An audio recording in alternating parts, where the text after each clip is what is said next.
प्रिय भाई और बहनों, आज का शुभ संदेश के लिए आप सभी को हम स्वागत करते हैं। भज मन मेरे यीशु नाम, मन तू पुकारे यीशु नाम, प्रभु यीशु नाम पुकारे, प्रभु यीशु नाम पुकारे। भज मन मेरे यीशु नाम, मन तू पुकारे यीशु नाम, प्रभु यीशु नाम पुकारे, प्रभु यीशु नाम पुकारे, प्रभु यीशु नाम पुकारे, प्रभु यीशु नाम पुकारे। आज का संदेश प्रभु के दास टीवी आंटनी अंग्लेश्वर से बांटा जाएगा। प्रार्थना के साथ सुनिए। प्रभु की नाम की स्तुति हो। आज का मनन के लिए दूसरा कुरिन्थियों का पत्रिका 9 अध्याय की 15 पद पढ़ने के लिए चाहता हूँ। 2 कुरिन्थी चैप्टर 9 वर्स 15। परमेश्वर का उसके उस दान के लिए जो वर्णन से बाहर है, धन्यवाद हो। प्रभु की नाम की स्तुति हो। प्रेरित पौलुस 2 कुरिन्थी और 8 और 9 अध्यायों में एक उदाहरण से धन इकट्ठा करने के बारे में बता रहा है। साथ साथ में किस प्रकार उस दान देना है, कैसा देना है, इस बातों का भी इसमें समझाता है। समझाते हुए समय पर बोलते हैं कि परमेश्वर का उसका उस दान के लिए जो वर्णन से बाहर है, धन्यवाद हो। उसका मन में परमेश्वर का दान के बारे में रखे हुए और बात करता है। हम परमेश्वर का वचन में देखते हैं, विश्वासी लोग जो विश्वास करते हुए समय पर उद्धार, पाप का क्षमा परमेश्वर का दान है। साथ साथ में पवित्र आत्मा परमेश्वर का दान है। अनंत जीवन विश्वासी लोगों के लिए परमेश्वर का दान है। इस प्रकार हम समझे हैं तो सारे बातें परमेश्वर का दान तरीके विश्वासी लोगों को मिले हुए हैं। हम इस प्रकार मत्ती का जो समाचार में हम पढ़ते हैं 7वें अध्याय की 11 कल में, अतः जब तुम बुरे होकर अपने बच्चों को अच्छी वस्तुएं देना जानते हो, तो तुम्हारा स्वर्गीय पिता अपने मांगने वालों को अच्छी वस्तुएं क्यों ना देगा। बोलते हैं कि एक माता पिता नहीं तो एक पिताजी अपने पुत्र पुत्रियों को जो कुछ अच्छे वस्तुओं देते हैं, इससे भी अधिक परमेश्वर पिता अपने संतानों को देंगे। ये बात यहाँ बोल रहा है। हम परमेश्वर का वचन प्रेरितों का काम में भी इस प्रकार पढ़ते हैं। और परमेश्वर मनुष्य के लिए जीवन, श्वास, भोजन, पानी, उसका जीवन में क्या आवश्यकता है, वो सब जानते हुए लोगों को सभी बातें प्रदान करते हैं। हम इस प्रकार पढ़ते हैं कि ना किसी वस्तु की आवश्यकता के कारण मनुष्यों के हाथों की सेवा लेते हैं, क्योंकि वह स्वयं ही सबको जीवन और श्वास और सब कुछ देते हैं। परमेश्वर के लिए कुछ देना है, ऐसा कोई कमी उसमें नहीं है, लेकिन हम प्रेम से उसका सेवा के लिए सब कुछ करते हैं। लेकिन समझना चाहिए, परमेश्वर इससे पहले हमको सब कुछ दिया हुआ है। उसमें हम देखते हैं जीवन, श्वास, सब कुछ हमारे लिए दिया हुआ है। याकूब का पत्रिका में भी हम इस बातों को पढ़ते हैं, क्योंकि हर एक अच्छा वरदान और हर एक उत्तम दान ऊपर ही से है, जिसमें ना तो कोई परिवर्तन हो सकता है और अतल बतल के कारण उस पर छाया पड़ती है।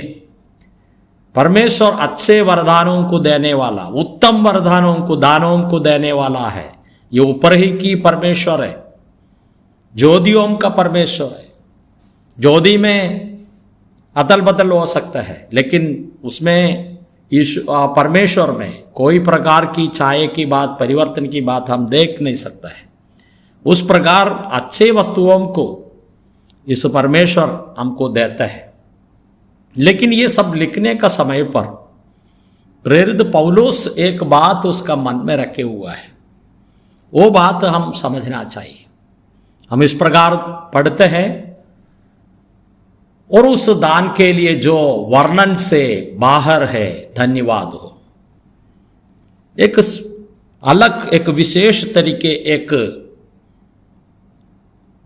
दान का संबंध में यहां हम तो कह रहे हैं। वो दान क्या है? दूसरा कुछ बात नहीं है, प्रभु यीशु मसीह है। प्रभु यीशु मसीह है वो बात। इसके लिए बोलते हैं कि वर्णन से बाहर है, धन्यवाद हो। यशायाह का किताब में हम जिस प्रकार पढ़ते हैं, हमें एक पुत्र दे दिया है। परमेश्वर ने एक पुत्र को, एकलौत पुत्र को हमारे लिए दे दिया है। ये परमेश्वर और इस जगत के लिए जो अपने पुत्र यीशु मसीह को हमारे लिए दे दिया, ये वर्णन से बाहर की बात है। इसके लिए यूहन्ना रचित सुसमाचार 3 अध्याय की 16 आयत में इस प्रकार पढ़ते हैं, क्योंकि परमेश्वर ने जगत से ऐसे प्रेम रखा कि उसने अपना एकलौत पुत्र दे दिया, ताकि जो कोई उस पर विश्वास करे वह नष्ट ना हो परंतु अनंत जीवन पाए।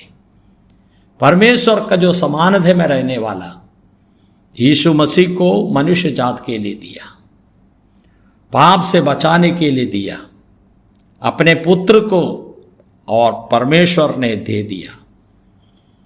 इसलिए हम इस बातों को पढ़ते हैं, उस दान के लिए जो वर्णन से बाहर है, धन्यवाद हो। बाकी जो मटेरियल का सब बातें हैं और इस प्रकार की दानों को हम देखते हैं, लेकिन पौलुस का मन में सबसे बड़ा जो परमेश्वर का दान का बारे में अपने मन में रखे हुए इस प्रकार कहते हैं, वर्णन से और बाहर है और धन्यवाद हो। इस बातों को हम देखते हैं। हम रोमियों का पत्रिका में इस प्रकार पढ़ते हैं, जिसने अपने निज पुत्र को भी ना रख छोड़ा परंतु उसे हम सबके लिए दे दिया, वह उसके साथ हमें और सब कुछ क्यों ना देगा। अपने निज पुत्र का भी ना रख छोड़ा, अपने वश में नहीं रखा है। सबसे बड़ा वारिस, सभी अखिलांड ब्रह्मांड की जो अधिकारी है, पुत्र यीशु मसीह। इतना पवित्र है, प्रेमी है। इस प्रभु को हमको बचाने के लिए इस पृथ्वी में भेजा।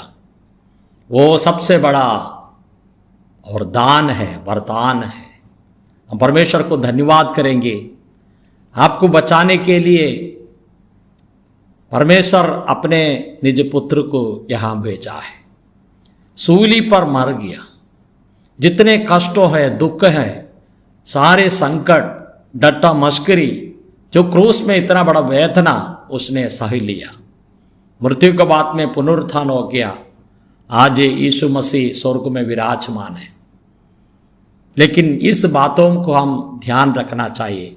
प्रेरित पौलुस कहते हैं, उस दान के लिए जो वर्णन से बाहर है, धन्यवाद हो। हमारे जीवन में भी सबसे बड़ा दान, परमेश्वर का दान प्रभु यीशु मसीह है। ये समझकर हम इस पृथ्वी में जीना है।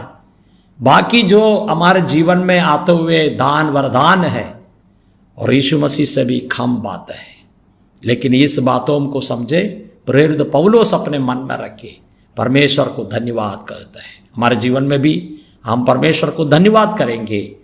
और परमेश्वर पिता अपने पुत्र को मेरे लिए दिया, हमारे लिए दिया, इसलिए परमेश्वर को धन्यवाद हो। जय मसीह की।